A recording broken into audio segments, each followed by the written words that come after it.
अस्सलामु अलैकुम वरहमतुल्लाहि वबरकातुहू। नहमदुहु व नुसल्ली अला रसूलिहिल करीम, अम्मा बाद।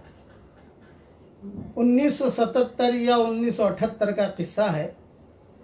जुमा की नमाज के बाद हरम शरीफ में हतीम के सामने में बैठा हुआ था और एक बड़े मियाँ बहुत खूबसूरत हसीन जमील वो आए।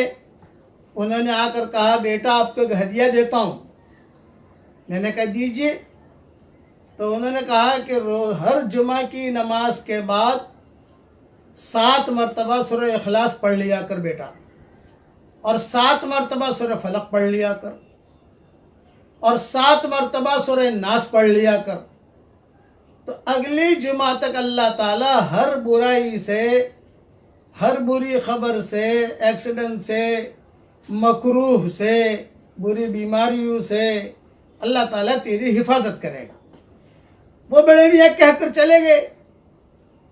मैंने अपना अमल भी शुरू किया, लेकिन मैं किसी को बताता नहीं था क्योंकि मेरे सामने हदीस नहीं थी।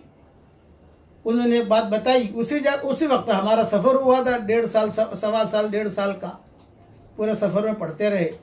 लेकिन जब किताबें देखना शुरू की, किताबें लिखना शुरू की, तर्जुमे करनी शुरू किए, किताबें देखने का मौका मिला, तो ये हदीस मिली। इसलिए आप सब हजरात को ये मैं भी बता रहा हूँ कि हर जुमा के दिन, जुमा की नमाज के बाद या ज़ोहर की नमाज के बाद, ख़वातीन ज़ोहर की नमाज़ पढ़ती हैं हमारे यहाँ, फ़ौरन पढ़ने की ज़रूरत नहीं है।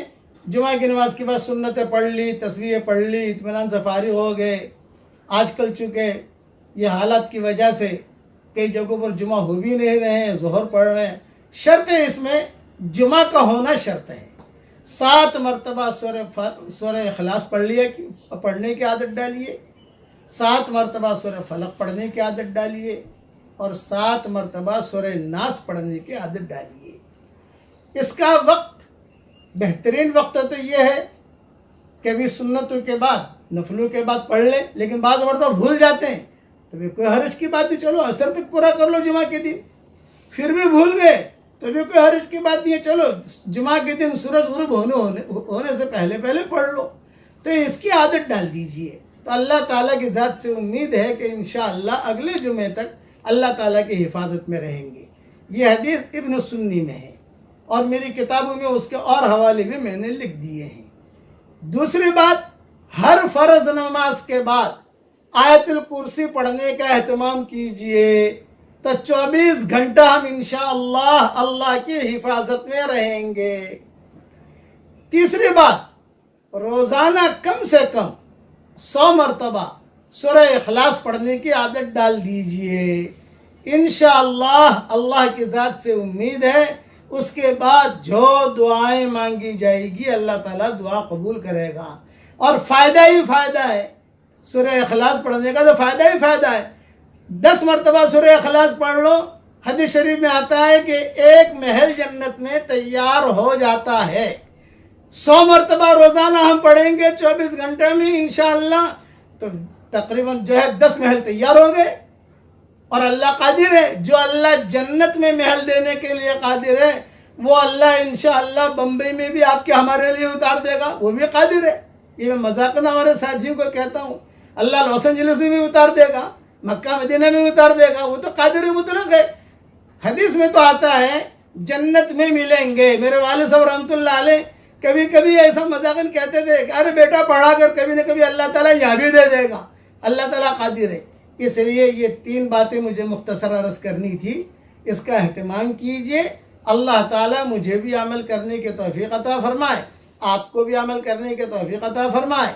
आजकल जो नामुनासिब हालात चल रहे हैं, घरों में रहिए, घरों में रहकर अल्लाह की इबादत कीजिए।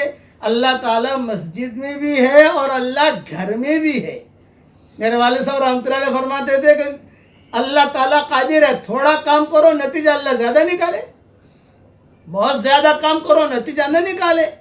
इसलिए जो भी कानून हुकूमत का है उसका भी हमें जो है एहतमाम करना है। उलमा जो बात कह रहे हैं उनकी बातों पर भी चलना है। अब मेरे साथ पढ़ लीजिए ताकि हमारा कैश बिजनेस तो हो जाए। पढ़ो मेरे साथ। ला इलाहा इल्लल्लाह वहदा ला शरीक लह लहुल मुल्क व लहुल हम्द व हुवा अला कुल्लि शैइन कदीर। हर नबी की जुबान से जुमला निकला है, हर नबी का नूर इसमें है। और हदीस शरीफ में आता है, तबरानी की हदीस है और नसई की हदीस है कि जो कलमा एक मर्तबा पढ़ ले तो अल्लाह ताला उसके छोटे सारे गुनाहों को माफ कर देते हैं। मेरे छोटे गुनाह अल्हम्दुलिल्लाह माफ हो गए, आप भी पढ़ लीजिए, आपके गुनाह भी माफ हो जाएंगे। अल्लाह ताला ऐसा काम करने की हमें तौफीक दे जिससे अल्लाह राजी हो जाए, और जो काम करने से अल्लाह नाराज होता हो उससे हम सबको बचने की तौफीक अता फरमाए। आमीन व आखिर दावाना अनिल हम्दुलिल्लाहि रब्बिल आलमीन।